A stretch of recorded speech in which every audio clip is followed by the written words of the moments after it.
Welcome back! Now we have finished creating our world, and this is a bit of a tutorial. It explains all the basics of the game, so we are going to go through it. To start, we have movement and combat. Movement in Epic Inventor is a snap. Simply press A to run left, D to run right, and spacebar to jump. But for my jump key, I have it configured to W. You can, of course, change it as I showed before. And you can, as I said, you can reconfigure from the main menu. Also, you can pause the game at any time by pressing P, which we might do from time to time. Or the pause tab at the bottom right hand portion of the screen, so we'll leave it down here somewhere. Combat. Fending off attacking monsters or hunting them yourself, because sometimes you have to hunt them, which is a must, as it says. To use a weapon, it must first be equipped. And to do this, you will simply need to place it in the desired weapon in your quick bar. If you've played Minecraft, then you will know a quick bar, or a hotbar, as I call it. And you will need to place the desired weapon, as it says, in the quick bar. Next, make sure it is selected, as you can see by the cursor, selected. Either select it with a left click or the scroll wheel. And if you have a scroll wheel, yeah, you can scroll through it. Once it's selected, you can left click, or you can use your number keys. That works too, 1 to 0. There's 10 slots. And left click out of the main window to either swing or fire. While projectiles like arrows will go where you want, your melee will only swing in the direction you are facing. So a bow or whatever else there might be. I know there is a bow. They're pretty good. They help you when you're at range. They're truly useful, but don't underestimate the power of a melee weapon either. And Epic Inventor does not require ammunition. Quite fortunate for us, I guess, for your ranged weapons, nor do your weapons degrade over time. It's almost like magic, but really it's just programming. What else would it be? Summon and dismiss for robot, because this is the next part, robot. This really makes a cool thing to the game. To summon your robot, click the R key. You can also click the power button, the one right here. On the robot bar, use these controls. You can both summon and dismiss your robot, and your robot recharges faster while dismissed. The battery life, number 5 here, if you see my cursor, which you will, indicates how much longer the robot can remain summoned. This value is reduced when the robot takes damage, so it also acts as hit points. So this is its power, its health, basically its energy. This determines what it can do. And if it takes damage or pretty much just does anything, this number decreases and increases when it's idle or off. So your robot has 2 primary ways of being controlled. The first is by selecting behavior. The options here are passive, will attack no matter what. Defensive, will only attack when you are attacked, kind of useful. And aggressive, will attack the nearest enemies, and I sometimes switch it to aggressive if I'm doing certain things. Like I said, I haven't said. I have played this game a little bit, so I know how to get started. In addition, you can tell your robot to follow you, number 3, with this button, with the green light, or to stay with the red light in the image above. You click this, it changes. And in the image above, the robot is set to aggressive and will follow. Or I can leave it somewhere, so yeah. And as an inventor, you have the ability to create a wide variety of items. Attachments are items that can be attached to your robot, as can be seen right there. And to attach an item, simply craft them and then put them into the attachment slots, number 4, of your robot. And you are set. In your inventory, these attachments are marked with a tiny orange A icon to help you determine that it is an attachment. So yeah, some of those are pretty useful. And next, you can gather resources. Gathering resources is an important aspect of Epic Inventor. The resources you gather, they'll be used for building, obviously, but you will use them in everything that comes. And you probably see that up there. I was checking the time. To gather a resource, simply stand in front of it and hold the E key.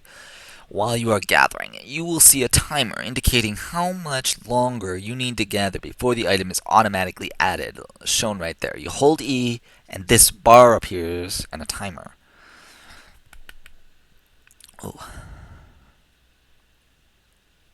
So As you can see, there's 4 seconds left on this task, and the bar will slowly fill up. It's not is, because it's not actually in the game. We can actually click exit here to get right into the game, and if you are attacked or you move while gathering, the action will be interrupted, so you have to start over. In Epic Inventor, oh, pardon me again. In Epic Inventor, when you kill a monster, the loot is automatically put into your inventory. Only in certain situations will you need to loot something yourself. Those being when your robot or defensive placeables, as you'll learn placeables, kills a monster. Or when your inventory is full, when a monster is killed. In these situations, a loot bag, as shown right there, will drop. Only if your inventory is full. That's a placeable.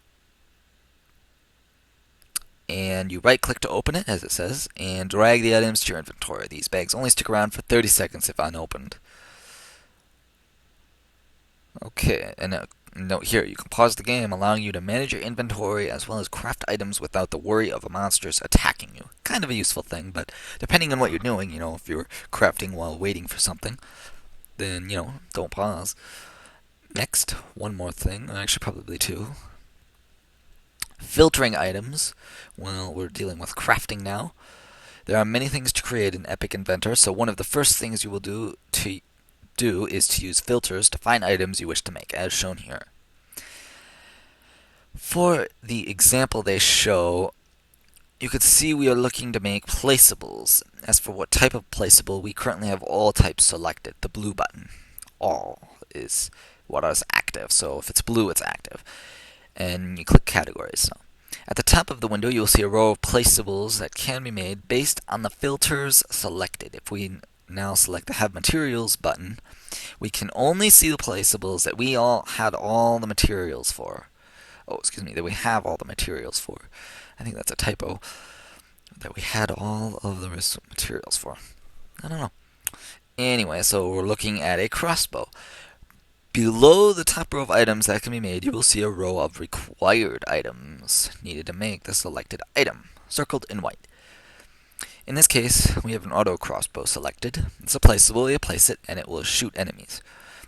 And let's see, you need 1 crossbow, 3 wood blocks, 20 silver bolts, and 1 workbench. Now, when you create an item, the Create button will be green. Pressing the button will then create the item and place it right into your inventory. That easy. And an important thing here is if an item requires a placeable, that placeable must be placed out in the world. Having it in your inventory does not count. And this is placeables part 1. So you can build various structures. Some will help you defend, others will bring in resources, and some will make food, others store items, etc., etc. But once you've created the placeable, you have to put it in the world. Oh, autosave the game. You will find it in your inventory, marked with a blue P icon for placeable, as shown there. Depending on the type, it may also have other icons. So if it has a D, a shield with a D, it indicates that it is a defense, which means it attacks enemies. A green icon with an electric bolt on it indicates the placeable is a source of power. That's kind of important. Some placeables require power and must be placed near these power sources. Your town areas indicate how much power is needed.